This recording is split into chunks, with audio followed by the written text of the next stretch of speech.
and welcome to slide pack 17 of the financial modeling program.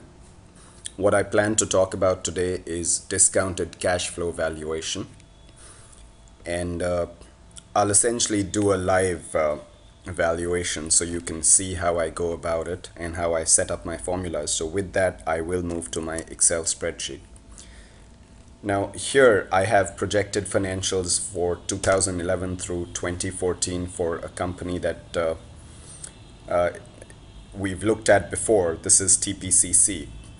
So now when you think of, and I'm going to type it here, when you think of free cash flows, what you can think of is basically the EBIT, which is the earnings before interest and tax, and then take out the provision for income taxes, because this has to be paid to the government irrespective. And then what you can do is you can add back depreciation and amortization. And then there are other changes also, such as add backs related to changes in working capital and a couple of other items. But what we'll do for today's exercise is just sort of keep it simple. I want to focus on the mechanism, the mechanics of discounting also.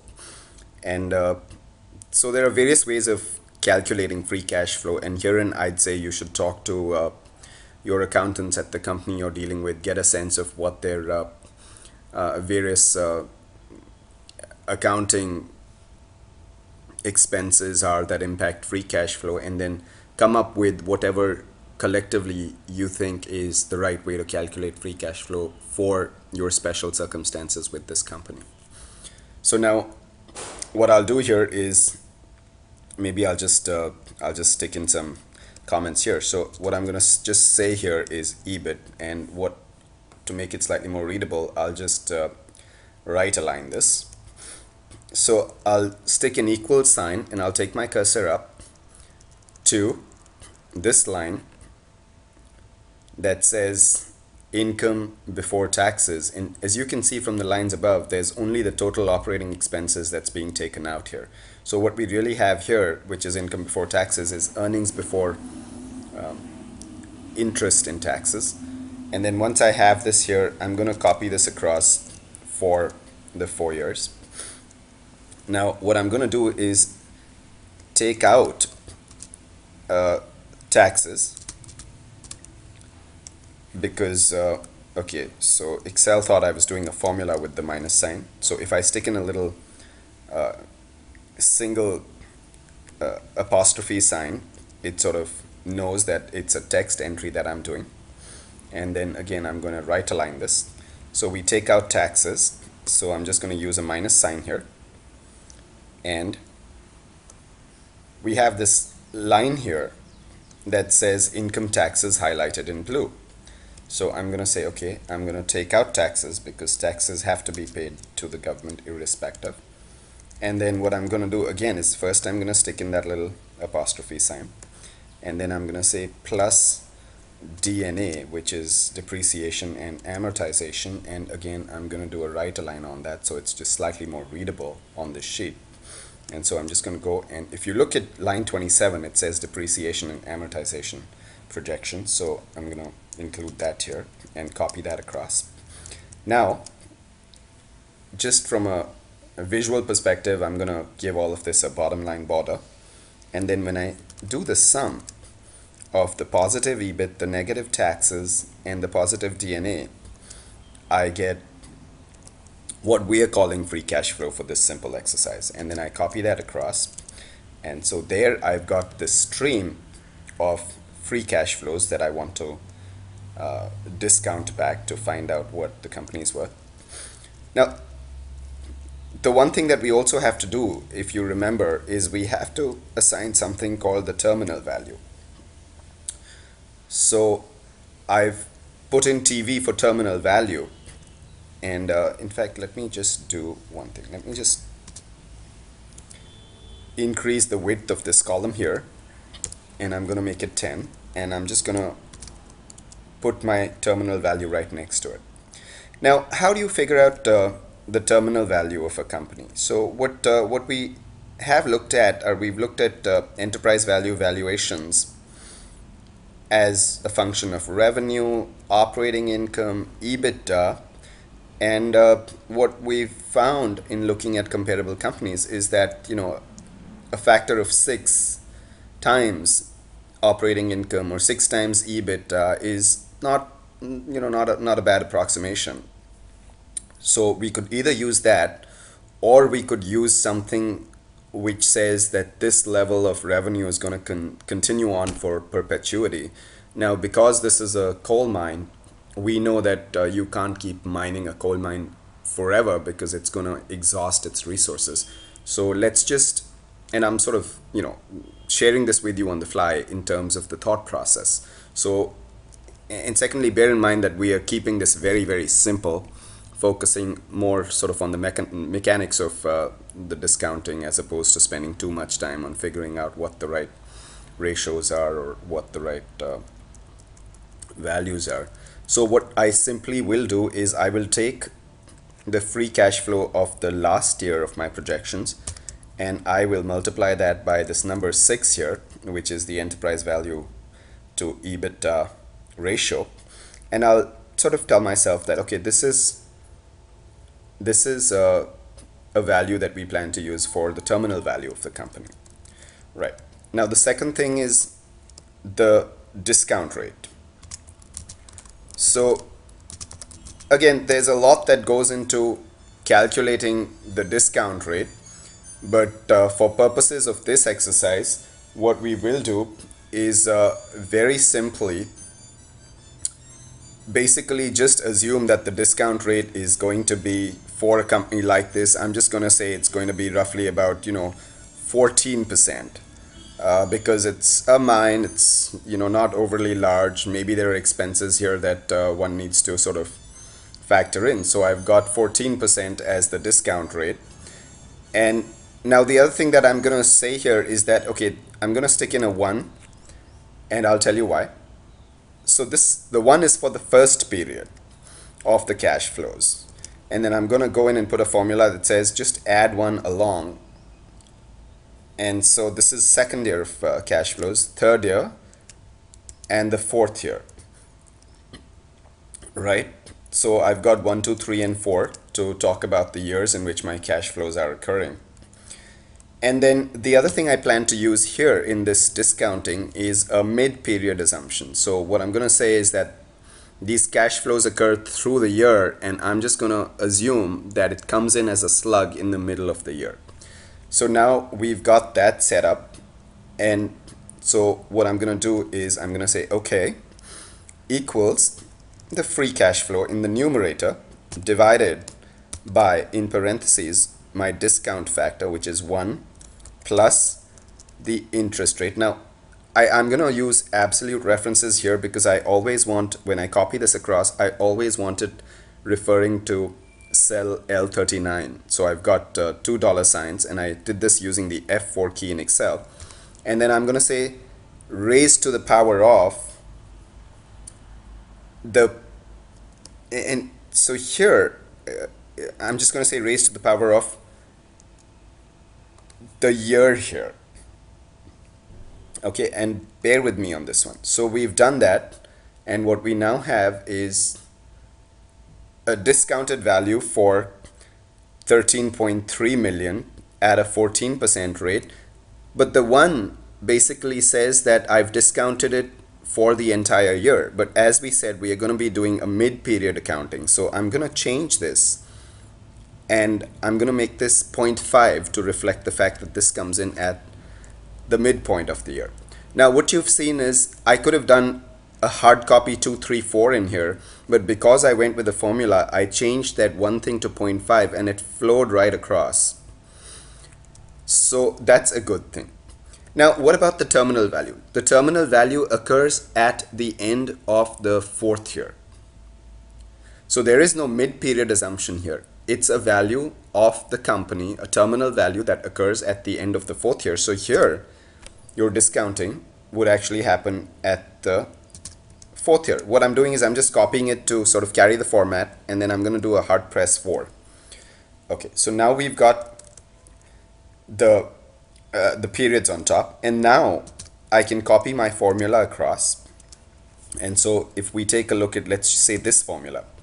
So it takes the free cash flow in N37 as the numerator, and then in the denominator it does the 1 plus the 14% to the power of 2.5, which is the way we want it.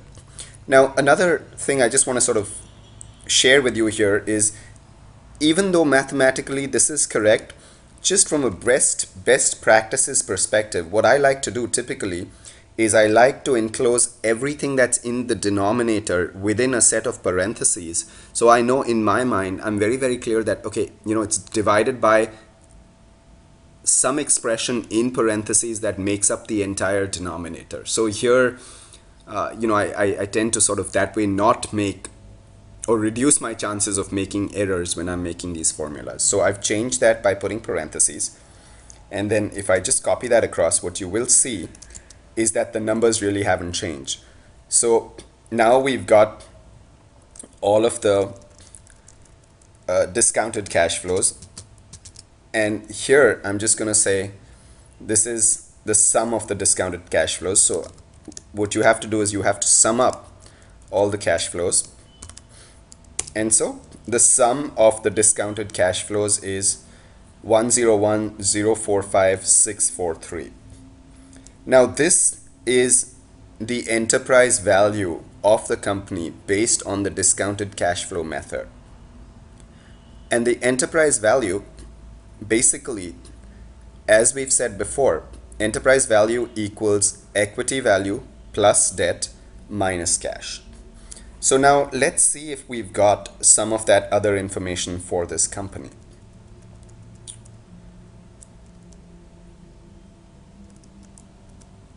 So here,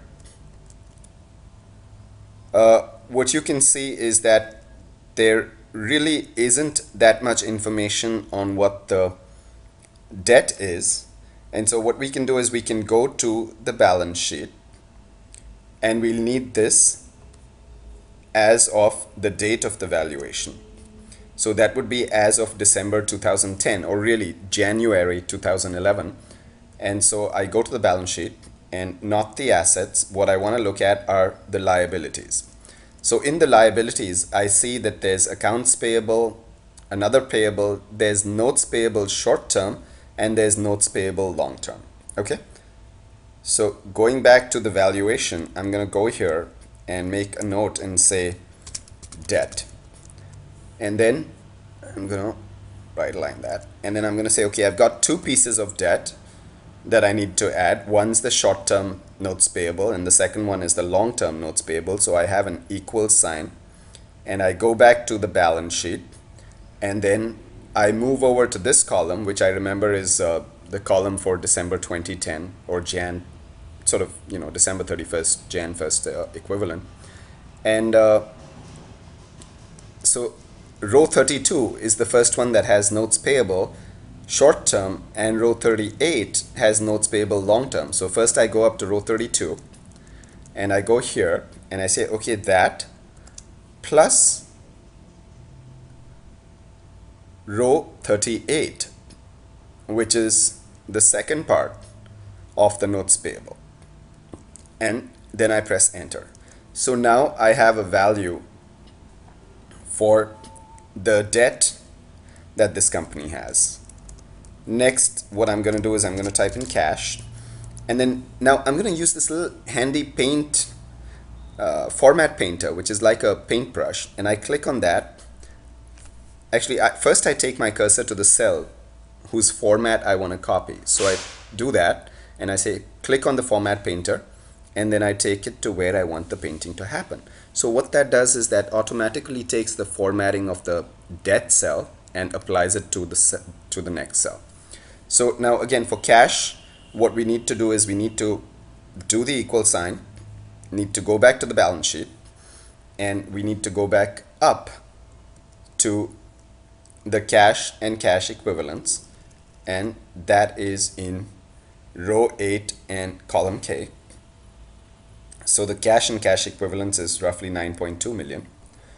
And I scan through the other assets to see if there's something that can easily be converted to liquid cash, such as securities or investments. and I see that there's accounts receivable, interest receivable, notes receivable, inventory, land options, equipment, furniture, fixtures, and things like that. So not really. The only thing that's really a cash item is here in line 8. And so after doing my scan and satisfying myself that this really is the only cash or cash equivalent, I press enter.